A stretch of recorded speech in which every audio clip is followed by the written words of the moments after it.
बिस्मिल्लाहिर्रहमानिर्रहीम। अस्सलाम वालेकुम दोस्तों, right way for education YouTube channel में मैं आपका वेलकम करता हूं। जैसे कि आप जानते हैं कि हम पढ़ रहे हैं पेनिनसुलर रेंजेस के बारे में। लास्ट लेक्चर में मैंने पेनिनसुलर प्लेट्यूज पे जब बात की थी, उसमें मैंने कहा था कि जो आगे आने वाला लेक्चर होगा वो होगा कुछ इंपॉर्टेंट रेंजेस पे, और हमारी जो इन इंपॉर्टेंट रेंजेस पर जो हाईएस्ट पीक है उन पर आप जरूर ध्यान दीजिएगा, क्योंकि वो जो है एग्जाम्स में हर बार पूछे जाते हैं कि जो एरावाली रेंज की जो हाईएस्ट पीक है वो कौन सी है, विंध्य रेंज की जो हाईएस्ट पीक है वो कौन है, सतपुरा रेंज की जो हाईएस्ट पीक वो कहाँ है और कौन सी है। तो हम इस सब के बारे में पढ़ेंगे इंशाल्लाह। लेकिन वीडियो में आगे बढ़ने से पहले अगर आप इस चैनल पर नए आए हो तो इस चैनल को जरूर सब्सक्राइब करें, लाइक करें और जो इसका नोटिफिकेशन बार है उस पर क्लिक करें, ताकि आने वाला हर वीडियो आप तक पहुंचे और आप ज्यादा से ज्यादा फायदा इस चैनल से हासिल कर सके। तो आज का लेक्चर शुरू करते हैं। तो हमें क्या पढ़ना है? Aravalli range, Vindhyan range, Satpura range, Eastern Ghats और वेस्टर्न घाट्स। उसके बाद हम जो लास्ट लेक्चर में हमने सेंट्रल हाईलैंड्स के बारे में पढ़ा था, उसमें कुछ प्लेट्यूज हमने देखे, जैसे कि मालवा प्लेट्यू, बंडलखंड प्लेट्यू, छोटा नागपुर प्लेट्यू। इनके बारे में भी थोड़ा थोड़ा जानने की कोशिश करेंगे। तो आज का लेक्चर जो है शुरू करते हैं कहां से? हमारी इस एरावली रेंज से। ये एरावली रेंज क्या है दोस्तों? अगर दुनिया में किसी जगह फोल्डेड माउंटेन्स है तो वो यही इन एरावली रेंजेस पर पड़ते हैं। याद रखना, फोल्डेड माउंटेन्स अगर दुनिया में किसी जगह पाए जाते हैं तो वो कहां पे हैं? इन्हीं एरावली रेंजेस पे। अगर हम इन एरावली रेंजेस की एलिवेशन की बात करेंगे, अगर हम इनकी हाइट की बात करेंगे तो 300 से लेकर 900 मीटर्स तक जो है इनकी हाइट जो है वेरी करती है। कितनी? 300 टू 900 मीटर्स। तो हमारे जो ये एरावली रेंजेस है ये कितनी डिस्टेंस कवर करते हैं? ये स्ट्रेच करते हैं 800 metres from Himmatnagar Gujarat to Delhi. यानी गुजरात से लेकर दिल्ली तक जो हमारी ये एरावली रेंज जो है वो स्ट्रेच करती है। और हम अगर इसमें देखेंगे कि जो ये हमारी एरावली रेंज है ये कैसे बनी है, ठीक है ना दोस्तों? ये एरावली रेंज जो है ये कैसी बनी है? इन्हें बोला जाता है कि ये folded mountains of folded crust जो जो बने हैं, जो ओल्ड रॉक्स है, ठीक है ना मेरे दोस्तों? जो हमारे यहाँ पे ओल्ड रॉक्स पड़ते थे उन्हीं का जो फोल्डेड क्रस्ट है उन्हीं की वजह से जो है एरावली रेंजेस बनी है। लेकिन किसके जरिए? ऑर्गेनिक कंपोनेंट्स के जरिए। ये ऑर्गेनिक मूवमेंट्स किनको बोला जाता है? जो ये ऑर्गेनिक मूवमेंट्स है ये किसको कहा जाता है? जब दो कन्वर्जेंट प्लेट्स एक दूसरे के जानिब एक दूसरे की तरफ बढ़ जाएंगे तो हम उसको बोलते हैं ऑर्गेनिक मूवमेंट्स। जो हमारी ये फोल्डेड क्रस्ट रॉक्स है इन्हीं की जो मूवमेंट हुई उन्हीं को हम बोलते हैं फिर क्या? Organic movement. जब इनकी ऑर्गेनिक मूवमेंट हो गई तो हमारी वजूद में क्या आ गई? एरावली रेंजेस से वन ऑफ द ओल्डेस्ट जो रेंजेस बोला जाता है इन्हें। इसी तरह से ये फॉर्म हुई। तो हम इसके बारे में याद क्या रखेंगे? तो हम याद रखेंगे GRH, यानी गुजरात, राजस्थान, हरियाणा। हरियाणा में किस जगह? दिल्ली तक। अगर हम इसकी जो हाईएस्ट पीक की बात करेंगे, किसकी? एरावली रेंज की। जो हमारी ये एरावली रेंज है इसकी जो हाइट है वो कहां पे सबसे ज्यादा है? वो हमारे राजस्थान में पड़ती है, जिसका नाम है माउंट अबू। यानी जो हमारी ये माउंट अबू है ये हाईएस्ट पीक है किसकी? एरावली रेंजेस की। याद रखना दोस्तों, माउंट अबू। फिर ये ना कहना कि हमने कहीं नहीं देखा था, one of the important point है इस जगह आपके लिए, माउंट अबू जो है ये क्या है, हाईएस्ट पीक है अरावली रेंजेस की। तो अब हम अगर आगे देखेंगे तो हमें क्या दिखने को मिलता है, म्यूजियम ऑफ मिनरल्स। क्योंकि जो ये अरावली है इस पे बहुत सारे मिनरल्स हमें मिलते हैं, तो इसलिए इन्हें नाम जो दिया गया है म्यूजियम ऑफ मिनरल्स भी जो है इन्हें बोला जाता है। ठीक है ना दोस्तों। अब आगे बढ़ते हैं, विंध्यन रेंज, जो हमारी ये विंध्या रेंजेस है मोर और लेस पैरेलल है किसके, नर्मदा वैली के। तो अगर वहां पे आपको पूछा जाएगा कि जो नर्मदा वैली है उसके मोर या लेस पैरेलल कौन है, हमारी विंध्यन रेंज बढ़ती है, तो इसकी जो एलिवेशन है, इसकी जो हाइट है वो वेरी करती है फ्रॉम 300 टू 650 मीटर। ठीक है ना दोस्तों, 300 मीटर टू 650 मीटर्स। और जो हमारी ये विंध्यन रेंजेस है ये कहां कंप्रेस करती है, कंप्रेस करती है horizontally bended sedimentary rocks of old age. ठीक है ना।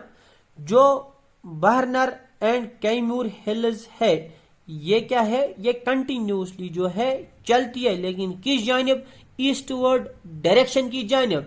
इसमें जो आप खास 2 पॉइंट्स यानी 2 मोस्ट इंपॉर्टेंट पॉइंट जो विंध्यन रेंजेस की है वो आप ये याद रखेंगे। क्या, एक हो गया हमारा GMC, बोले दोस्तों GMC, मेरे साथ पढ़ना, हमारा G क्या होगा। तो आगे बढ़ते हैं, जो हमारे हाईलैंड्स है, जो सेंट्रल हाईलैंड्स हमने पिछले लेक्चर में पढ़े थे उनमें हमने देखा था मालवा प्लेट्यू, बुंदेलखंड प्लेट्यू, छोटा नागपुर प्लेट्यू। तो हम देखते हैं जो हमारा मालवा प्लेट्यू है ये कहां पे लाई करता है, मालवा प्लेट्यू मध्य प्रदेश में लाई करता है। हमारा ये मध्य प्रदेश कहां पे आता है, between Aravalli and Vindhya ranges के बीच में पड़ता है। कौन, हमारा मालवा प्लेट्यू कहां पे, मध्य प्रदेश में। याद रखना point number 2, Bundelkhand plateau, Bundelkhand plateau जो है ये लाई करता है along the border of Uttar Pradesh and Madhya Pradesh के जो है बॉर्डर के साथ साथ हमारा बुंदेलखंड प्लेट्यू पड़ता है। तो अगर हम देखेंगे इसमें इंपॉर्टेंट प्लेट्यू, ज्यादा इंपॉर्टेंट प्लेट्यू है हमारा छोटा नागपुर प्लेट्यू। ये छोटा नागपुर प्लेट्यू क्या है, ये कहां पड़ता है, पेनिनसुला प्लेट्यू का जो नॉर्थ ईस्टर्न पार्ट है उसी में पड़ता है हमारा छोटा नागपुर प्लेट्यू। छोटा नागपुर प्लेट्यू किसकी जगह पड़ता है, जो यहाँ पे झारखंड में पड़ता है और कुछ पार्ट्स ऑफ छत्तीसगढ़ और वेस्ट बंगाल, यानी छत्तीसगढ़ और वेस्ट बंगाल के कुछ हिस्सों में पड़ता है हमारा कौन, छोटा नागपुर प्लेट्यू। छोटा नागपुर प्लेट्यू को क्या बोला जाता है, रोह ऑफ इंडिया, रोह ऑफ इंडिया। ठीक है ना दोस्तों, क्या बोला जाता है, रोह ऑफ इंडिया। तो अगर आपसे पूछा जाएगा कि जो हमारा छोटा नागपुर प्लेट्यू है इसको और क्या बोलते हैं, वहां पे कुछ ऑप्शंस दी गई होंगी, तो आप वहां बोलोगे जो रोह ऑफ इंडिया है उसी को बोलते हैं क्या, छोटा नागपुर प्लेट्यू।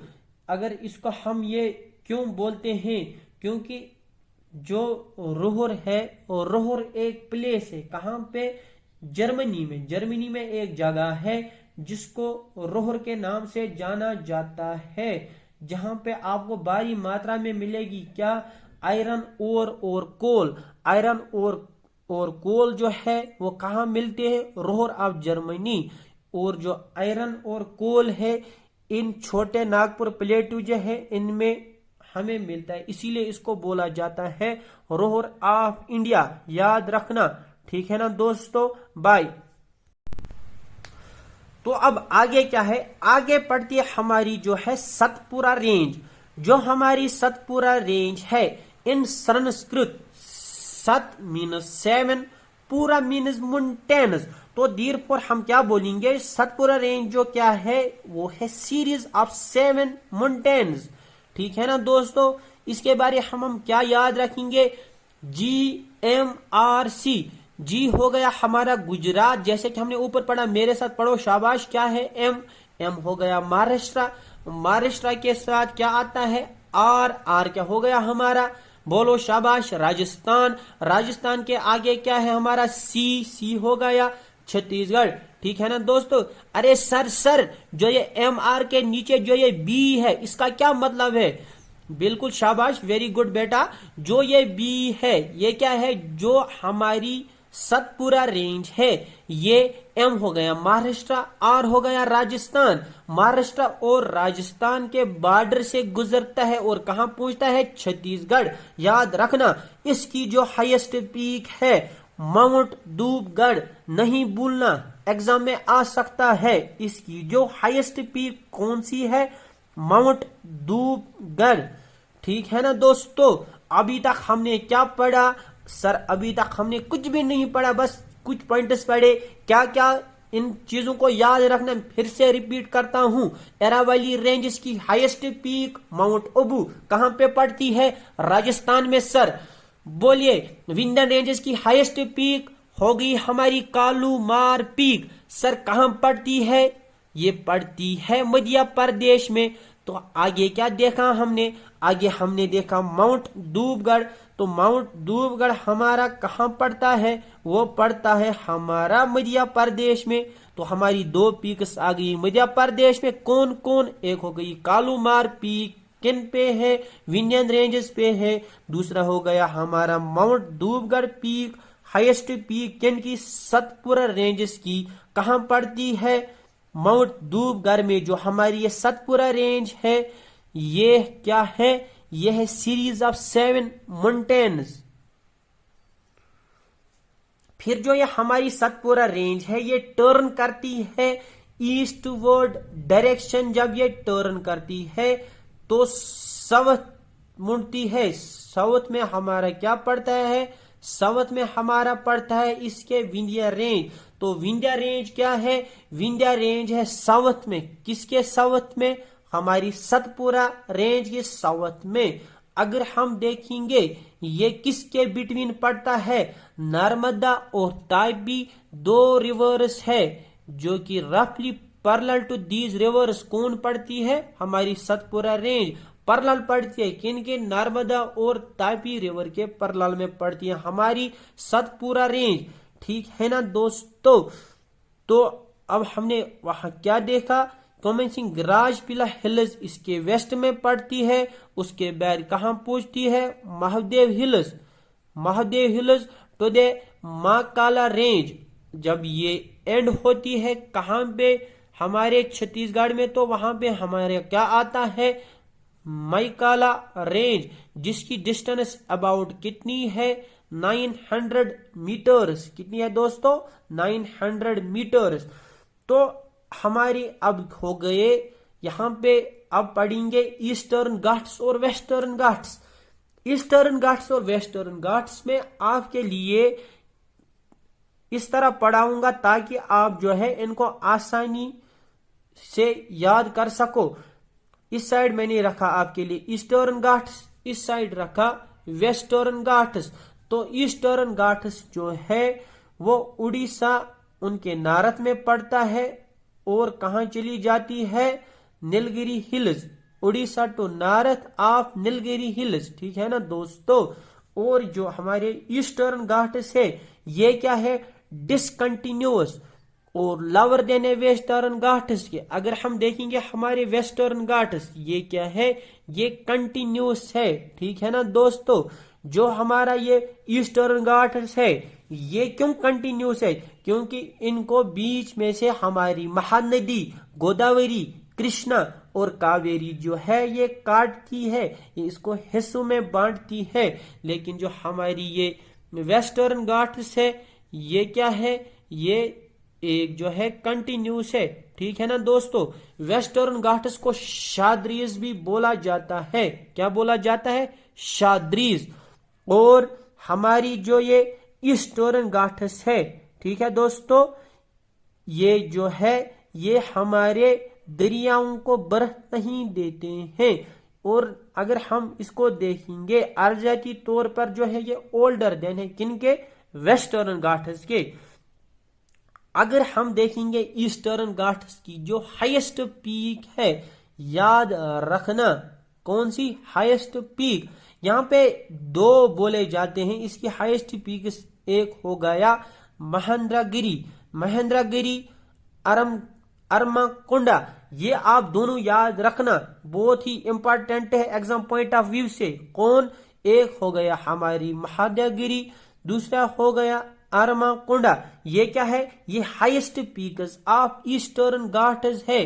ठीक है दोस्तों, अगर हम वेस्टर्न घाट्स में देखेंगे ये एक्सटेंड करते हैं फ्रॉम तापी इन नॉर्थ, और कन्याकुमारी पड़ती है हमारी इन वेस्टर्न घाट्स के साउथ में, और हमारी रिवर तापी पड़ती है वेस्टर्न घाट्स के कहां पे, नॉर्थ में। ये जो है हायर देन है ईस्टर्न घाट से। कौन, हमारे वेस्टर्न घाट्स। अगर हम ईस्टर्न घाट्स जो है ये देखेंगे कि ये कहां से कहां इंक्रीज होते हैं, हमारे ईस्टर्न घाट्स जो है increases from south to north. ठीक है ना दोस्तों, जो हमारे ईस्टर्न घाट्स है increases from south to north. But when we say about western Ghats तो हमें क्या देखने को मिलता है, ये कहां से कहां इंक्रीज होते हैं, they increase from north to south. कहां से कहां, नॉर्थ से साउथ। और हमारे ईस्टर्न घाट्स की हाईएस्ट पीक जो है महेंद्रगिरी या बोलेंगे अरमाकुंडा।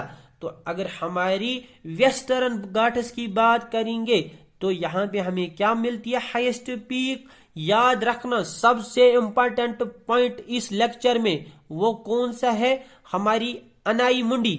अनाई मुंडी जो है ये हाईएस्ट पीक है किनकी, वेस्टर्न घाट्स की। इतने ही नहीं बल्कि ये हाईएस्ट पीक है इन साउदर्न इंडिया। कहां पे पड़ती है, केरला में। याद रखना ये पॉइंट भूलना नहीं, एक बार फिर से बोलता हूं, अनाई मुंडी कहां पे पड़ती है, केरला में। ये क्या है, ये हाईएस्ट पीक है किनकी, वेस्टर्न घाट्स की। इतनी ही नहीं और किनकी हाईएस्ट पीक है, हम बोल सकते हैं साउदर्न इंडिया की हाईएस्ट पीक है। ठीक है ना दोस्तों, अगर हम देखेंगे वेस्टर्न घाट्स इंक्रीज होते हैं फ्रॉम नॉर्थ टू साउथ।